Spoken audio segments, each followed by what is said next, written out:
What has it been like for you to listen to Ms. Heard's testimony at this trial? Horrible.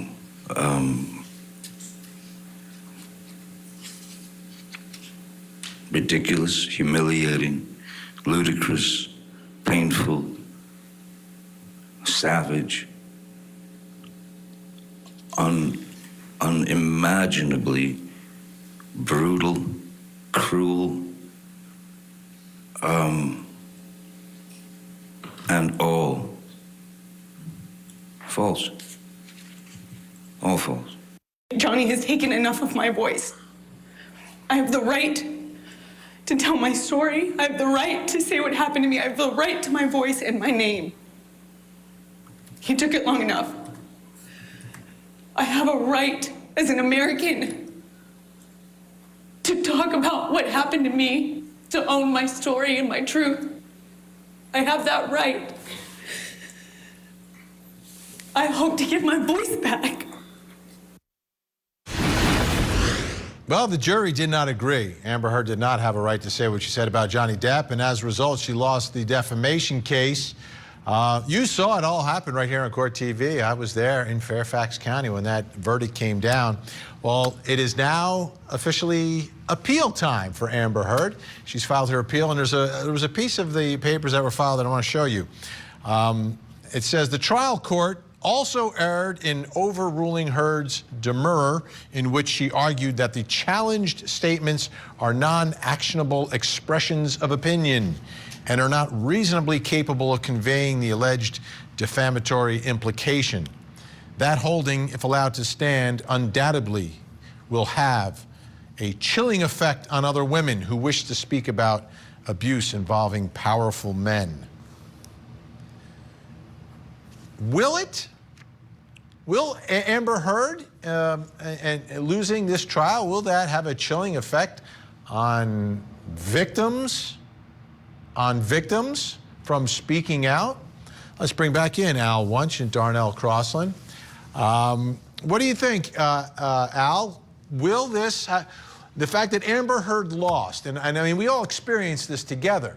I mean, I don't know what the percentage was. I know in the jury room what the percentage was, but in America, it seemed like it was overwhelmingly like anti-Amber, pro-Johnny, not 100% across the public. But do you think other women look at that case and say, oh my goodness, I am not going to report what has happened to me?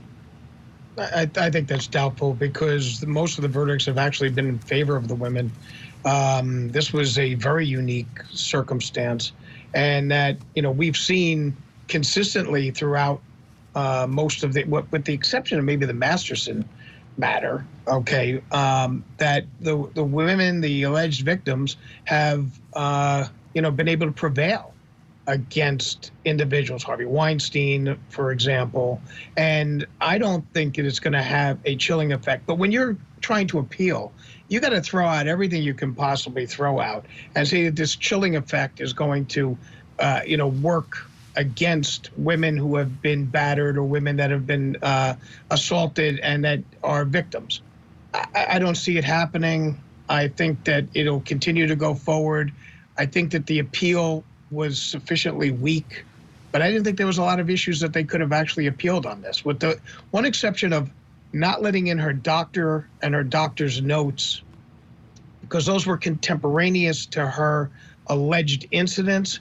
And I think that if a jury had heard that, it may have given her some more credibility. So that aspect of their appeal may have some merit.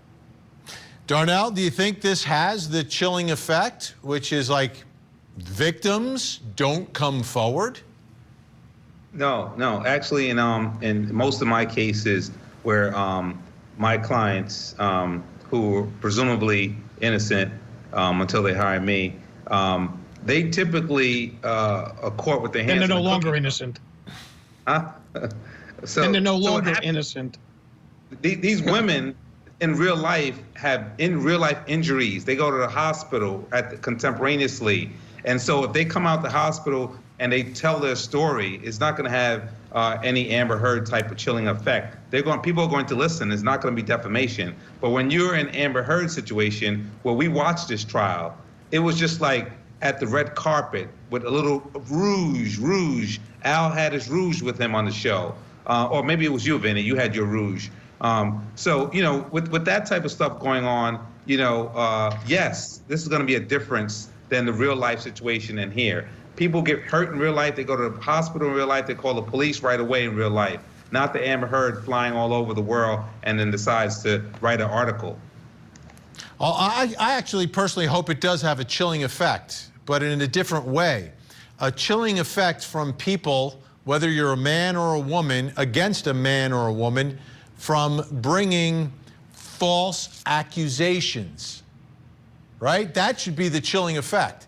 That's True. what the result of this should be, is that, hey, if you're someone who's in the middle of a divorce or in a custody battle and you're going to make some false allegations against your ex, hopefully now they won't do that. And they'll say, oh, wait, I do that, I could be on the hook for something else in another case if I'm not telling the truth right now. So I hope that is the impact, the long-standing impact of all this. But we shall see.